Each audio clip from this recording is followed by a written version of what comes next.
Eyo, what's up mga kapatid? Eto na naman, meron tayong bibigyan ng reaction video mga tol mula kay John Reps, no? Dahil tinangka daw ng China mga tol na akyatin ang BRP Sierra Madre. Hoy, kaya tinutukan ng sundalong Pilipino mga tol. Yan ang ating aalamin ngayon at bibigyan natin ng reaction video. Ba, ibang balita to ah.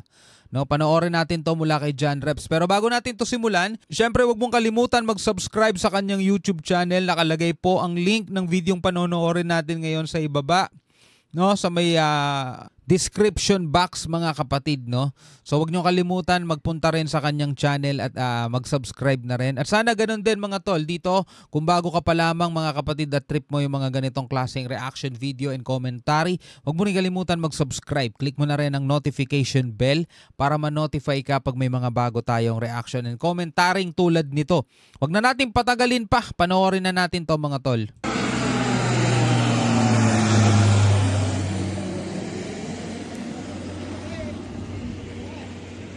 Ayon sa Armed Forces of the Philippines, pinaigting daw ng Philippine Coast Guard, Philippine Navy at BFAR ang kanilang pagpapatrolya sa West Philippine Sea.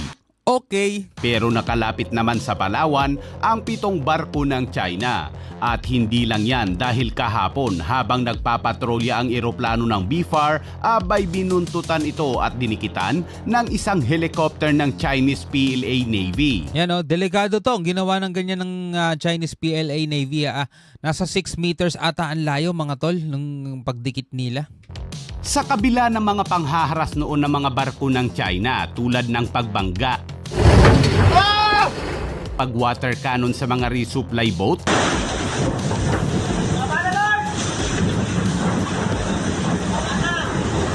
ay patuloy pa rin ang pag-resupply mission sa Ayungin. Ngunit bakit hindi na nga ba ibinabalita ang tungkol sa mga resupply mission sa Ayungin Shoal?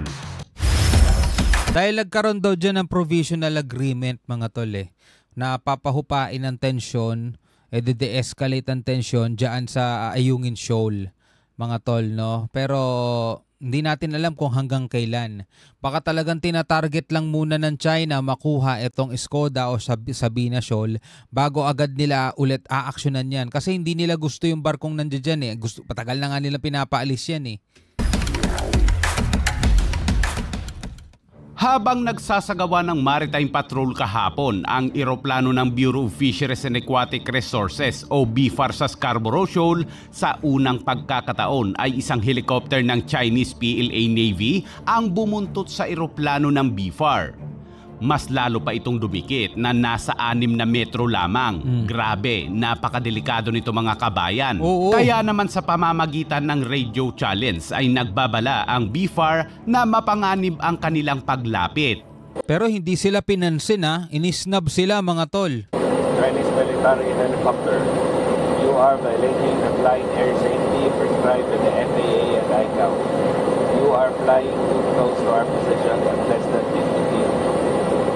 You are endangering the safety of our crew and passengers. Pero mo dapat 50 feet, no? Less than 50 feet, medyo yan, delikado na. Eto lumapit pa ng 6 meters. We are Philippine government aircraft performing commanding, fly and conduct maritime survey over Bajo de Masinloc or Scarborough Shoal within our exclusive economic zone.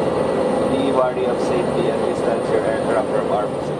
Hindi pinansin ng PLA Navy ang mga babala ng BFAR at hindi nito tinantanan ang eroplano. Naispatan din ng BFAR Wala, tigas mo ka ang isang barko ng PLA Navy na posibleng pinanggalingan umano ng helicopter. Nakita din ang mga barko ng Chinese Coast Guard at mga Chinese Maritime Militia sa loob at labas ng Bajo de Masinloc o Wala, kontrolado talaga nila yan. Scarborough Shoal.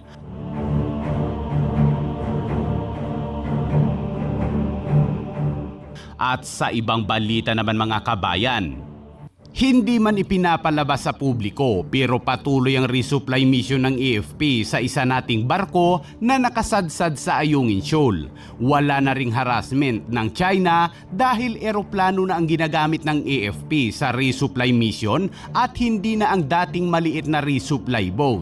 Kaya Sa katunayan kaya. noong July nang magsagawa ng airdrop mission ang AFP ay ang huling panghaharas ng China sa mga sundalo sa BRP Sierra Madre kung saan ang China Coast Guard ay tinangka umanong kunin ang ibinagsak na resupply para umano inspeksyonin ang laman nito. Dito ay nag-deploy ang China Coast Guard ng rigid hull inflatable boat para makalapit sa BRP Sierra Madre. So ito yung pinakahuling pangharas na ginawa nila mga tol. Pero hindi pa ito yun eh.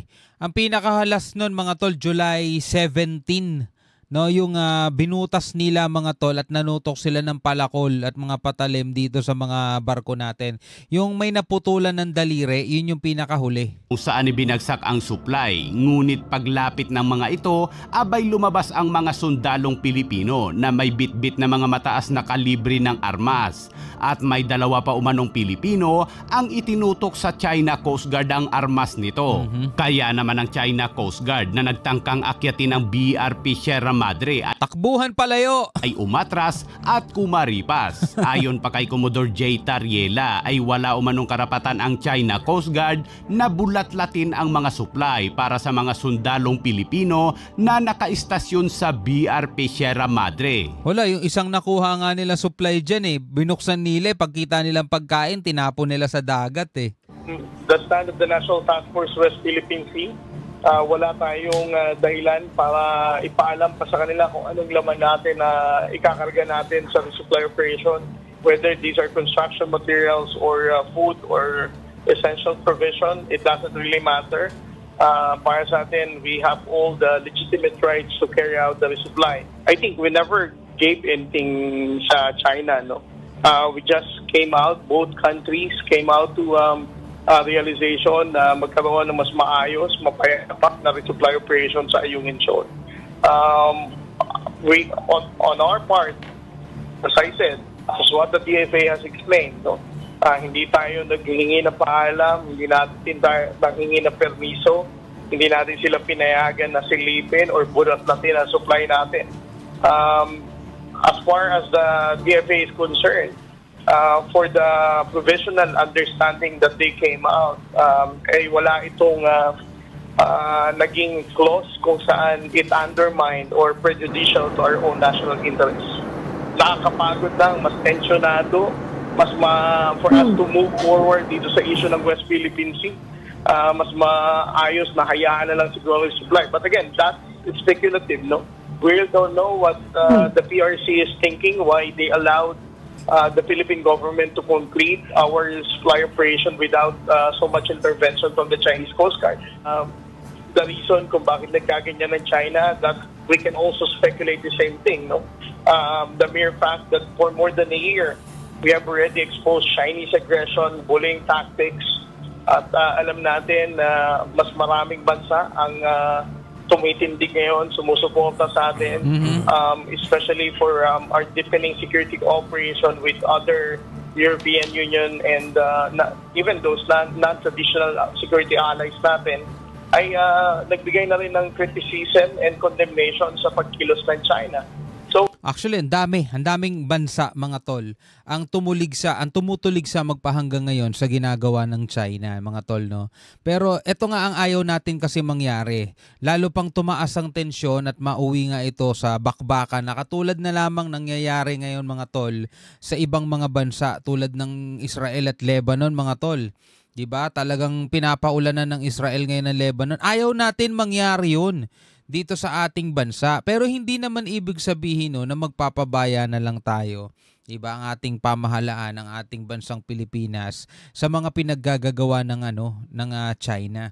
Kaya nga ngayon kung saan-saang mga bansa tayo lumalapit para humingi ng simpatsya at humingi ng tulong eh. Nakakalungkot lang mga tol na sa kabila ng effort na ganyan ng ating pamahalaan ang dami pang kumukontra. Ayaw daw nila ng gera, wag na daw bumili ang Pilipinas ng mga assets, alisin na daw ang mga sundalo sa West Philippine Sea. Alam niyo yun, yung mga ganong mga bagay, diba? Kailangan daw makipag-usap na lang tayo na makipag-usap sa China na para tila bang hindi nila alam kung ano nangyayari ngayon, diba? Nasa kongresista pa naman sila. We can say na there is really a significant impact on the part of the People's Republic of China. Why this time around, they have allowed na magkaroon tayo ng pag-uusap and then eventually have a provisional understanding na magkakaroon ng mapayapang pagre-resupply dito sa Ayungin Shoal. Pero ang masama nun mga tol, dito lang yon sa Ayungin Shoal. 'Di ba? Etong mga nangyari nitong nakaraan, nakatutok na sa Escoda Shoal mga tol. 'Di ba? Natila ba ngayon ay parang nanalo ata ang China dahil hindi sa hindi sa napanalunan nila, kontrolado na nila Escoda, hindi. Natupad kasi at nasunod yung gusto nila na alisin yung barko natin na naka-estasyon diyan, yung BRP Teresa Magbanwa. Natupad yung gusto nila. Dahil din sa panggigipit nila mga tol, dahil nga hinaharang nila lahat ng mga supply natin dyan, nagutom na yung mga sundalo, yung mga sakay niyang mga tripulante o mga crew, kaya napilitang umalis. Ang pagkakamali naman ng bansa natin, hindi naman nakapagpadala agad ng kapalit. Do ngayon, sabi nga after 1 week, nakapagpadala na daw, naglayag na daw, umalis na daw yung mga barko, pero hanggang ngayon wala pa rin tayong balita kung nakapasok na ba o hindi pa, kung naharang ba o hindi. Yun wala tayong balita tungkol dyan Pero isa lang yung bago nating nabalitaan ngayon mga tol. Mas dumami ang mga barko ng China ngayon sa West Philippine Sea, 251. No, ganun karami at mas marami daw ngayon sa Escoda Shoal. Pero syempre, sinasabi ng Navy, hindi daw kontrolado yan ng China. Well, tingnan natin mga tol, abangan natin. Sana nga magtagumpay tayo rito. Isa pa sa nakakainis mga tol, yung budget ng DND, proposed budget nila para sa 2025 na 245 billion sana, biglang tinapyas at ang naaprubahan lang daw 75 billion. Saan mararating yun? Napakalakas ng mga bansa mga tol na nakapalibot sa atin. Yung nang aapi sa atin, talagang superpower yon. Tatapatan mo 75 billion, 'di ba? Pesos. Anyway, hanggang sa muli mga tol, ako nga pala si Shobaldi. Peace out.